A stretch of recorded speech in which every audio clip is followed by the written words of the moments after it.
गुरूर करूं किस बात का, मेरे मरने के बाद मेरे अपने ही मुझे छूने के बाद हाथ धोएंगे। ये एक सच्ची घटना है। ये कहानी साउथ के राजा की है।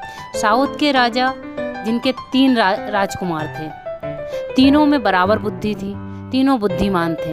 राजा ने एक दिन अपने दरबार में तीनों पुत्रों को बुलाया और कहा कि अब मुझे इस राज्य का उत्तराधिकारी चुनने का समय आ चुका है। तो मैं चाहता हूँ कि 4-4 महीने के अंतराल में तुम्हें एक पेड़ को ढूंढने जाना है। वो पेड़ हमारे राज्य में नहीं है, तुम्हें उसके लिए दूसरे राज्य में जाना होगा।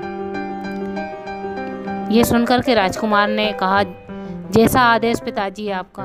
उन्होंने पहले अपने बड़े बेटे को कहा कि तुम जाकर के उस पेड़ को देखोगे। बड़े बेटे ने कहा, पिताजी ठीक है, पर वो पेड़ किस चीज़ का जिसे हम देखने जाएंगे। तब राजा साहब ने कहा, वो नाशपाती का पेड़ है, उस पेड़ को तुम्हें देखकर आना है। 4 महीने बाद आपका 2nd नंबर का भाई जाएगा और उसके 4 महीने बाद छोटा वाला भाई जाएगा। अब बड़े राजकुमार निकल पड़ते हैं उस पेड़ की तलाश में। पहुंचते हैं तो पास के ही राज्य में वो पेड़ मिल जाता है। उस पेड़ को देखकर वापस लौट आते हैं और आकर के राजा साहब से कहते हैं कि मैंने वो पेड़ देख लिया, आप चाहो तो मैं बताऊं वो किस प्रकार का है। पर राजा साहब उससे मना कर देते हैं, कहते हैं थोड़ा समय का इंतज़ार करो। अब 2nd नंबर का भाई उसी पेड़ को देखने के लिए जाता है। वो भी उसी पेड़ को देखकर आता है और वापस लौट कर आ जाता है। वो कहता है, पिताजी मैं बताऊं वो पेड़ कैसा है। पर राजा साहब वहाँ पे कहते हैं, नहीं, समय का इंतज़ार करो। अब आखिरी नंबर के राजकुमार वहाँ पर उस पेड़ को देखने जाते हैं और देखकर आ जाते हैं। अब राजा साहब पूरे मंत्रियों की, राजाओं की सभा बुलाते हैं और अपने तीनों राजकुमार को बुलाते हैं और वहाँ बुलाकर के बोलते हैं कि अब बारी बारी से आप लोग बताएं कि जिस पेड़ को आप देखकर आए वो कैसा है। बड़े राजकुमार कहते हैं, पिताजी मुझे तो समझ ही नहीं आया कि आपने उस पेड़ को देखने के लिए हमें भेजा ही क्यों। वो सूखा साखा सा टेढ़ा मेढ़ा सा पेड़ है।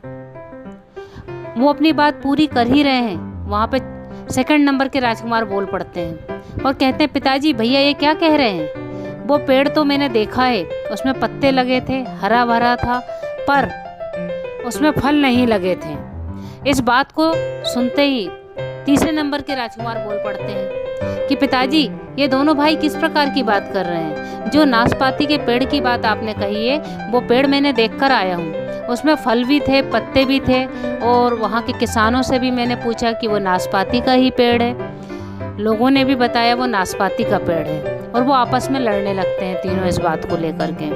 अब वहाँ बैठे हुए मंत्री, राजा सभी लोग देखते हैं कि ये राजा साहब क्या कर रहे हैं, अपने बेटों में फूट डलवा रहे हैं, आपस में लड़वा रहे हैं। वहाँ से राजा साहब खड़े होते हैं और कहते हैं, आप तीनों शांत हो जाओ, आपस में बिल्कुल मत लड़ो। तीनों ने एक ही पेड़ को देखा है, अलग अलग पेड़ नहीं देखे आप लोगों ने, एक ही पेड़ को देखे हो। और जब शुरू में 4 महीने पहले बड़े राजकुमार गए थे, उस समय वो पेड़ जो था वो पतझड़ में था। जब दूसरी बार 2nd नंबर के राजकुमार पहुँचे तब उसमें पत्तियां लगना चालू हुई थी, और जब छोटे राजकुमार पहुँचे तो उसमें फल लग चुके थे। वो एक ही पेड़ था। अब यहाँ पर राजा साहब ये बताना चाहते हैं अपने राजकुमारों को कि सबसे पहले ध्यान रखो कि जीवन में हमेशा एक सी परिस्थितियाँ नहीं होती हैं।